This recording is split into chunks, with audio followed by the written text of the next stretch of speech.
postpartum patients today, so we talked a lot, as I do every week on call, and I'm letting patients go home, whether they've had a C-section or a vaginal delivery. We talk about postpartum pain management. This is really just going to address pain medication and the very basic differences that many patients don't learn about. So I want to break it down because, once again, I think as physicians, we take a lot for granted. We presuppose many things that we think patients must just know about, and yet there are many things you guys don't know because you've never learned it.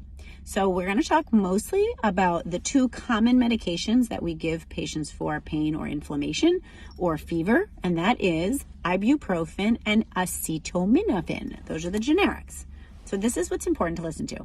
Ibuprofen is the same as Motrin, is the same as Advil. Those three are all the same. The ibuprofen is the generic, and the Motrin or Advil are the brand names. Are they the same as naproxen, aleve? No, but they're similar because they are in that group called NSAIDs, non-steroidal anti-inflammatories, okay? So these are the medications that work against inflammation or that like wah, wah feeling that you get. So they are very, very, very useful when it comes to pain or what we call analgesia. Now, the alternative medication, which we often give together or in the same patients, would be acetaminophen, which is Tylenol. Now, in other countries, they might refer to it as paracetamol, which is something similar, but in America, and I suspect maybe in Canada, acetaminophen is Tylenol. Now, why do I contrast these? Because I will often tell my patients before certain procedures in our office, like if they're having a uterine biopsy, which can be very crampy if you've had one, we'll say, please take 3 or 4 over-the-counter Motrin or Advil, which is the same as ibuprofen, an hour before you come in. Same if we're going to do, for example, an IUD. If you're getting an IUD put in, please take 3 or 4 Motrin or Advil or ibuprofen an hour before you come in. And occasionally patients will say, oh yeah, well, I mean, I took my Tylenol. That's the same thing, right? And I always do scratch my head a little bit because I think, for all the things y'all are Googling, why are you not Googling this? Because the answer is no. Tylenol / acetaminophen is not the same as Motrin, Advil, ibuprofen.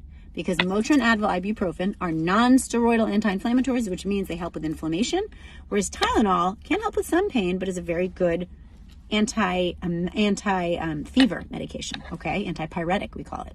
So when I send patients home from having a baby, for example, or surgical procedures, whether their baby was born surgically from their belly or came out of their vagina, or whether they've had a small procedure from their belly, like an ovarian cyst removed laparoscopically or with a big incision, I would say to all of them, the ideal to me, ask your doctor if I'm not your doctor, is that you would take ibuprofen, again, aka Motrin or Advil, ibuprofen, Motrin, Advil, every 6 hours around the clock, and you can take Tylenol also every 6 hours around the clock, but at alternating times, so that you'd start with ibuprofen now, 3 hours later acetaminophen, 3 hours later ibuprofen, so that every 3 hours you have something to look forward to, because not only do you actually want the analgesic properties, which means the pain suppression properties, but there's a bit of psyche involved in this. And we know from data that when patients have pain medicine to look forward to, or if they do patient-controlled analgesia, which is where you're at the hospital, for example, and you have one of those buttons that you push yourself,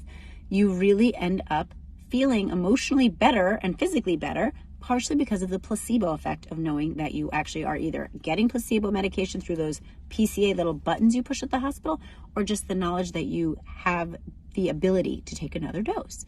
So again, ibuprofen, aka Motrin or Advil, and typically we tell patients to take prescription strength doses, which is 600 to 800 milligrams. That can be written as a prescription generic of ibuprofen, or you take the over-the-counter. The over-the-counter pills are 200 milligrams each, whether it's Motrin or Advil or generic ibuprofen. So you would take 3 or 4 of the over-the-counter pills, okay? So that's 600 to 800 milligrams every 6 hours around the clock. 3 hours later, you would take 1 or 2 Tylenol. Tylenol comes in 375 milligrams or 500 milligrams, the same as acetaminophen.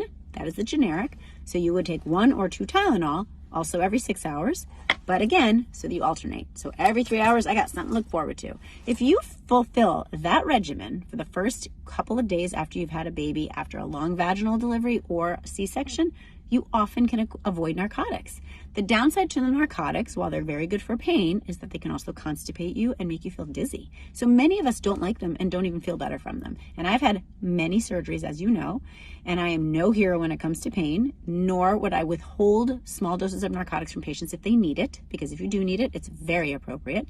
That said, if you can get away without it, without suffering, and if you stick with this regimen of ibuprofen, acetaminophen, you'll actually feel really good. Okay, I hope that helps. We'll have to do a whole nother one about the pooping, because as long as you get your gas out and actually have a bowel movement within a couple of days after you've had some kind of surgery, you'll feel good. Some people don't poop for the first week, and there's nothing dangerous about it, but that can make you feel really crappy. No pun intended. Okay, hope that makes sense. Happy Friday.